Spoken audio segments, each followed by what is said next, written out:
Hello दोस्तों। तो आज का मेरा टॉपिक है। आज मैं बात करूंगा कि एक टाइम पे जो लोग रूलर थे, जो रूल करते थे इंडिया के बारे में, वो बैकवर्ड कैसे हो गए और क्या तरीका है बैकवर्डनेस से बाहर आने का। इसके बारे में बात करूंगा। मैं अपनी राय दूंगा। वो ऐसा नहीं है कि वो सही है गलत है। तो अगर ये माना जाए, बहुत लोग मानते हैं कि महाभारत मैथोलॉजी है, मिथ है, वो एक बुक लिखा गया है, वो रियल में नहीं हुआ है। लेकिन बुक अगर लिखा भी गया है, जिसने भी ये बुक लिखा है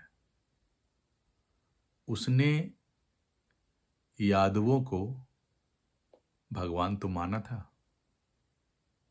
जिसने भी ये बुक लिखा है वो किसी भी कास्ट का हो, उसने यादव को भगवान तो माना था। पहली बात। दूसरी बात, महाभारत जब आप पढ़ोगे तो कृष्ण ने एक बार बोला था, जब जरासंध के साथ युद्ध होने वाला था, तो कृष्ण ने बोला था अर्जुन को, युधिष्ठिर को, कि जरासंध की सेना को तुम नहीं हरा सकते हो। जरासंध मगध का राजा था, मगध मतलब बिहार। जरासंध की सेना को तुम नहीं हरा सकते हो। तुम एक ही चांस है तुम्हारे जीतने का कि जरासंध को तुम द्वंद्व युद्ध के लिए ललकारो। और चूंकि भीम बहुत शक्तिशाली है, वो उसको पछाड़ सकता है, वो उससे जीत सकता है, क्योंकि उसकी सेना बहुत मजबूत है। उसके सेना से तुम डायरेक्ट लड़ोगे तो नहीं जीत पाओगे, पॉसिबल नहीं। तो समझो कि मगध उस समय भी बहुत ही स्ट्रांग था। अगर ये माना जाए कि ये मिथ है, तो भी जिसने ये लिखा, उसने मगध के बारे में ये बात लिखा कि Magadh has the strongest army in India. पहली बात तो ये। दूसरा, अगर रिटर्न हिस्ट्री में भी आते हैं हम, अगर रिटर्न हिस्ट्री में भी आते, मैंने कुछ नोट्स बनाए हैं तो मैं नीचे ऊपर देखता रहूँगा। अगर रिटर्न हिस्ट्री में भी आते हैं, जो कि बहुत ही फेमस है, तो ग्रेटेस्ट किंग अशोका है, मौर्यन एम्पायर। और उसके बाद जो जो second greatest and largest empire जो हुआ इंडिया में, वो गुप्ता एम्पायर, वो भी मगध का था।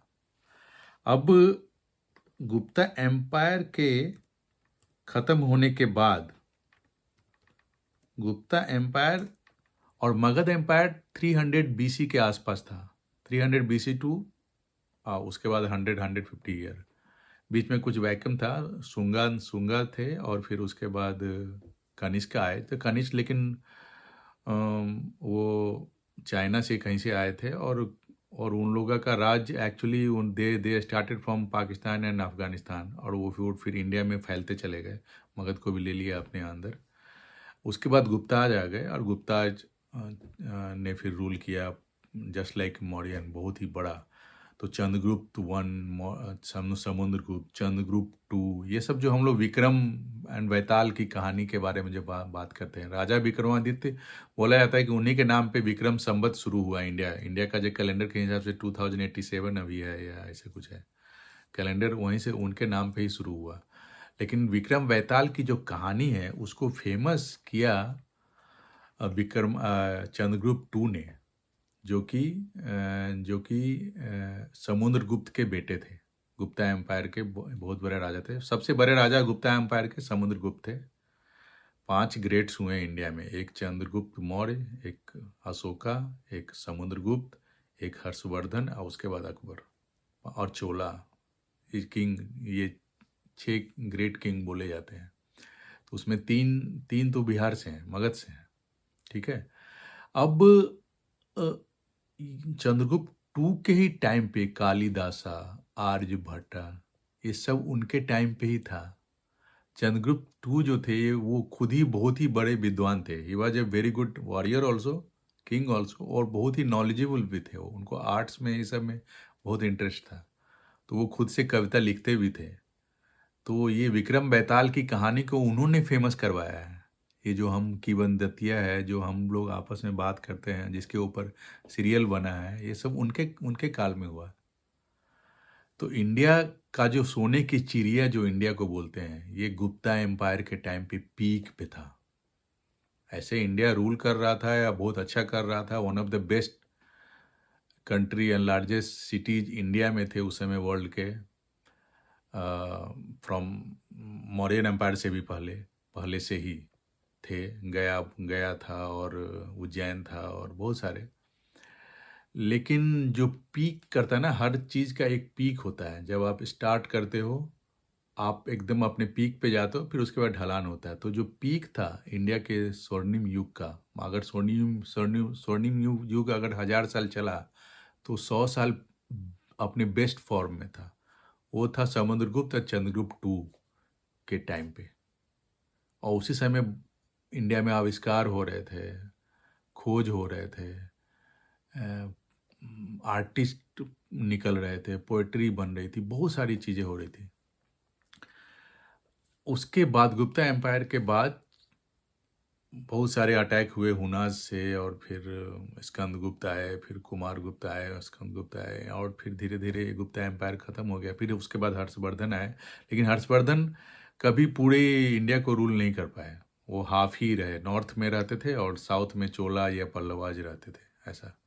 तो स्प्लिट रहता था हमेशा इंडिया, साउथ और नॉर्थ में, लेकिन उसके पहले एक था।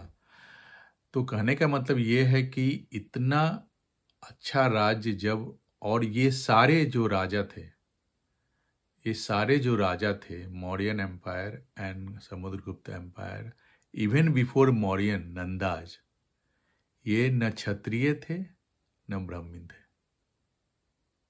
ये न क्षत्रिय थे न ब्राह्मण थे। अच्छा, तो फिर जब ये खत्म हुआ, गुप्ता एम्पायर खत्म हुआ, उसके 300-400 साल बाद इंडिया में इस्लामिक इन्वेजन हुआ, फिर अंग्रेज लोग आए। तो ये जो कास्ट जो रूल करते थे, यादवाज, कुर्मीज और भी अलग लोग, नंदाज के तो माता शूद्र थी और पिता ओबीसी थे। इनफैक्ट जो जिनके नाम पे भारत नाम रखा गया, उनकी उनके उनकी जो जो ये लोग जो थे, युधिष्ठिर और उनके भाई, ये भी, उनकी माता, उनकी जो दादी थी वो भी शूद्र थी। और जिन्होंने महाभारत लिखा है वो उनके बेटे थे, उनके पहले पति से। तो शूद्र ने महाभारत लिखा, शूद्र ने रामायण लिखा, और शूद्र सबसे नीचे हो गया। ब्राह्मण को, चाणक्य ब्राह्मण था, लेकिन उसने एक 10 साल के बालक पे इन्वेस्ट किया कि ये 10 साल बाद राजा बनेगा। 10 साल बाद राजा नहीं बनता तो, और सिर्फ उस समाज में सिर्फ चाणक्य ब्राह्मण थोड़ी था, और भी लोग ब्राह्मण थे, क्षत्रिय थे। इसका तो विरोध भी हो सकता था कि भाई तुम किसको 10 साल से तुम किसको इतना बड़ा बना रहे हो, तुम मेरे बेटे को बनाओ। उसको क्यों राजा बनाने के लिए तुम इतनी कोशिश कर रहे हो? 10-12 साल से तुम क्यों कोशिश कर रहे हो? ये एक्सेप्टेबल नॉर्म्स था उस समय कि ये किसी भी जात का हो, ये राजा बन सकता है, ये वॉरियर बन सकता है, ये अगर पढ़ने में बहुत अच्छा है तो ये ब्राह्मण बन सकता है। ये एक्सेप्टेबल नॉर्म्स था। जो बाहर से जब लोग आए, उन्हें समझ में नहीं आया, क्योंकि वो मैं 15 साल से जर्मनी में हूँ, 20-20 साल 25 साल से भी जर्मनी में या इंग्लैंड में या यूएस में जो लोग रहते हैं, वो जो इंट्रिकेसीज हैं उनके इनके समाज की, यूरोपियन समाज की या अमेरिकन समाज की, उसको पूरी तरह से नहीं समझ पाते हैं 20 साल रहने के बाद भी। तो उसी तरह से जब अंग्रेज आए, मुगल आए, तो वो समझ नहीं पाया। उनको लगा कि भाई ये ऐसे ही है, ये शूद्र कभी राजा नहीं बनेगा, ये कभी नहीं। तो उन्होंने काइंड ऑफ फोर्स कर दिया उसको। वो एक्सेप्टेबिलिटी जो थी, ये जो नॉर्म्स था, वो खत्म हो गया। वो खत्म हो गया क्योंकि वो बाहर से आए थे, उन्हें नहीं पता था कि ये काम के आधार पे है और ये चेंज भी हो सकता है। उन्हें लगा कि क्योंकि गलतियां तो थी, गलतियां तो हिंदू समाज में भी थी। गलतियां ये थी कि मैं ब्राह्मण बन गया तो अब मेरा बेटा भी ब्राह्मण, अब मैं आईएएस बन गया तो मेरा बेटा आईएएस नहीं तो डोनेशन कॉलेज से इंजीनियर तो बनेगा ही। डोनेशन कॉलेज खोला किस लिए? इसलिए तो खोला है कि आईएएस का बेटा कभी चपरासी नहीं बनेगा। तो ये गलतियां हुई, ये हर समाज में होती हैं, बट वो कहीं न कहीं ये एक एग्रीमेंट था, ये सोच थी, क्योंकि कंटिन्यूअसली लोग आते थे, कंटिन्यूअसली हर समाज से लोग चेंज होते थे, आगे बढ़ते थे। तो इसलिए ये एक्सेप्टेबल नॉर्म था, इसलिए चाणक्य का विरोध नहीं किया गया कि भाई 10 साल तक तुम इस बच्चे को ट्रेनिंग दे रहे हो कि ये कल राजा बनेगा, भाई मेरे बच्चे को राजा बनाओ, मेरे बच्चे में क्या टैलेंट की कमी है। इस बात को विरोध नहीं किया गया और उससे बनने दिया गया। लेकिन जब मुगल आए, ये आए, तो इन्हें समझ में नहीं अच्छा। तो ये जो जातियां हैं जो कि रूल करती थी, जो कि रूलर्स थे, इंडियन मैथोलॉजी में भी एंड रिटेन हिस्ट्री जिसके 100% प्रूफ्स हैं, उसमें भी जो रूलर थे वो बैकवर्ड हो गए, क्योंकि ये अंग्रेजों को ये समझ में नहीं आया कि ये, उनको लगा कि उनके पास टाइम भी नहीं था, it doesn't matter to them, they do not have any emotional connect. तो उन्होंने सीधा बंदर बांट कर दिया कि भाई ये यही 2 आदमी बनेगा जमींदार, बाकी लोग बनेगा ही नहीं, पूरा गलत कर दिया। तो एक तो ये हुआ, दूसरा सिर्फ कास्ट नीचे नहीं गया, पूरा स्टेट नीचे चला गया भाई, पूरा स्टेट नीचे चला गया। इस गुप्ता एम्पायर के बाद कभी Bihar and some part of eastern UP, ये लोग कभी ऊपर आ ही नहीं पाए, कभी नहीं आ पाए, पूरा रीजन पीछे चला गया। और इंडिया को, और ये जो सोने की चिड़िया, जब मैंने बोला गुप्ता एम्पायर के टाइम पे ही सोने की चिड़िया थी, उसी समय पीक किया बिहार, उसी समय पीक किया इंडिया। तो अगर इंडिया को आगे बढ़ना है तो बिहार को तो आगे बढ़ना पड़ेगा, there is no other way, there is, मैं हमेशा से बोलता हूँ, मैंने कितने लोगों को बोला है, जब आप 20 माले की और 30 माले की बिल्डिंग बनाते हो तो 8-10 माला नीचे भी, जमीन के नीचे बनाना पड़ता है, वो किसी को दिखता नहीं है। तो पाटलिपुत्रा टू इलाहाबाद, पाटलिपुत्रा टू इलाहाबाद, ये इंडिया का बेस है। ये अगर स्ट्रांग नहीं होगा तो वो सब कुछ भी नहीं होगा जो हम प्लान कर रहे हैं, नहीं होगा। मैं लिख के दे सकता हूँ, नहीं होगा। तो इसको आगे बढ़ाना ही पड़ेगा। इसका सॉल्यूशन है, सॉल्यूशन ये है कि अब हर लोग बोलते हैं कि भाई हमारे पास पोर्ट नहीं है, तो ये नहीं है, इसलिए हम बिजनेस नहीं है। ऐसा नहीं है भाई, पोर्ट नहीं है तो क्या हुआ, अभी सॉफ्टवेयर, अब बैंगलोर के पास, बैंगलोर तो पूरा लैंड लॉक्ड है, बैंगलोर कैसे आगे बढ़ेगा, ये कोई मतलब नहीं है। और एयर फ्रेट चलता है आजकल, तो आपको किसी 2 फील्ड में, गवर्नमेंट के पास तो बहुत ही रिसर्चर है, 2 फील्ड में पूरा इकोसिस्टम बिहार के अंदर डेवलप करना पड़ेगा, किसी 2 फील्ड में, 2 या 3 फील्ड में करो। हर चीज़ आप नहीं कर सकते हो, और हर चीज़ के पीछे भागने की ज़रूरत नहीं है।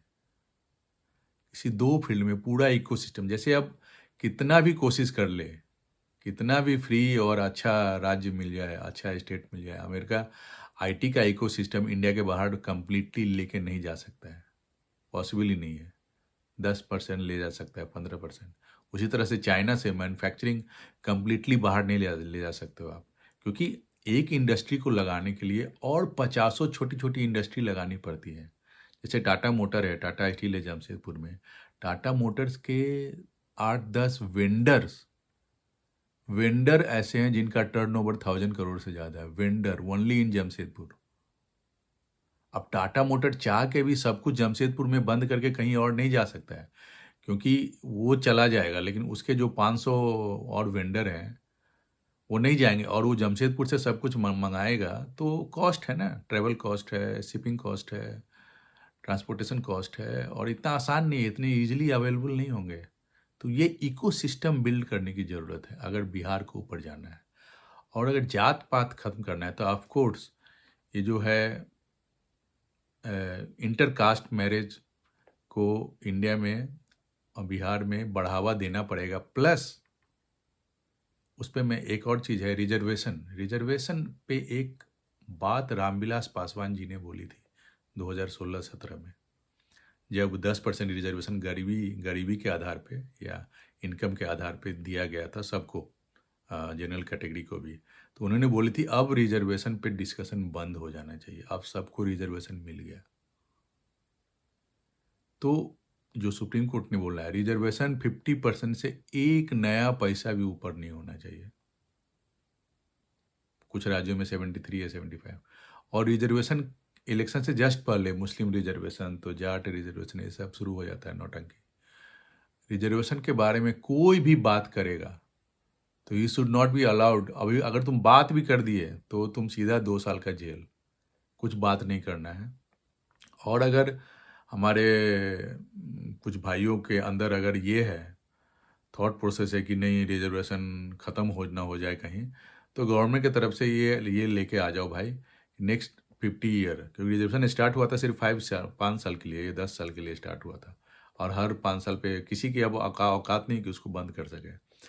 तो संविधान में ये रूल लेके आ जाओ कि भाई 50 साल के लिए इसके ऊपर कोई बात ही नहीं करेगा, और जो बात करेगा वो इलेक्शन नहीं लड़ सकता है, सीधा बंद कर दो। तो ये 2 सॉल्यूशन मैं देना चाहता हूँ कि एक एक या दो या 3 फील्ड में इकोसिस्टम पूरा बिल्ड करो बिहार में, कि डिपेंडेंसी इतनी हो जाए, टैक्स फ्री, टैक्स हॉलिडे जो भी देना है दो, ज़मीन फ्री, इतनी डिपेंडेंसी हो जाए या कि वो कहीं और पॉसिबल ही नहीं है, वो जाएगा तो फिर वो फिर से $1 बिलियन खर्च करना पड़ेगा। जैसे डाटा में अभी आ रहा है, या फूड प्रोसेसिंग यूनिट में है, या बहुत सारे चीज़ें जिसमें हो सकता है। और कास्ट में यह है कि इंटर कास्ट मैरिज को बढ़ावा देना चाहिए, उसमें कुछ पैसा देना चाहिए गवर्नमेंट को, कि अगर इंटर कास्ट मैरिज किए हो तो तुमको 5,000 रुपये, तुम्हारे 2 बच्चे को 5,000 रुपये महीना, एक बच्चे को, ये कुछ ऐसा करना चाहिए। और और अगर ये रिजर्वेशन जिस स्थिति में है वैसी स्थिति में रहना चाहिए, उसको चेंज नहीं है। 4% रिजर्वेशन मुस्लिम को, क्यों भाई? मुस्लिम में जो ओबीसी है उसको रिजर्वेशन ऑलरेडी मिल रहा है, तो अलग से वो मुस्लिम रिजर्वेशन क्या होता है? क्या बकवास है? इलेक्शन से पहले 6 महीना पहले बोलना शुरू कर देते हैं, सीधा जेल में डालो, और उसको इलेक्शन लड़ने की अनुमति नहीं होनी चाहिए अगर उसने बोल भी दिया तो। और ये जो स्पेकुलेशन है कि रिजर्वेशन खत्म हो जाएगा, इसको हटाओ, सीधा एकदम 50 साल के लिए उसको अभी होल्ड इस पे डाल दो। रिजर्वेशन 50 नेक्स्ट 50 ईयर तो खत्म नहीं होगा, एकदम संविधान में डाल दो। ये सारा डिस्कशन बंद होना चाहिए, और इस तरह से समाज में एक एक रूपता आएगी, और ये जो फालतू के जो डिवीजन चलते हैं ये सब बंद होगा। और टाइम लगेगा, ये जो घाव है ना, टाइम लगेगा, बट कहने का मतलब ये है कि बिहार का स्वर्णिम युग ही भारत का स्वर्णिम युग था। बिहार का स्वर्णिम युग ही भारत का स्वर्णिम युग था, और इसको फिर से लाना पड़ेगा, तभी भारत, वो जो बोलते हैं ना कि नंबर 1, नंबर 2, नंबर 4 जो भी होगा तभी होगा, नहीं तो होगा नहीं होगा। सब्सक्राइब करो, लाइक करो मेरे चैनल को।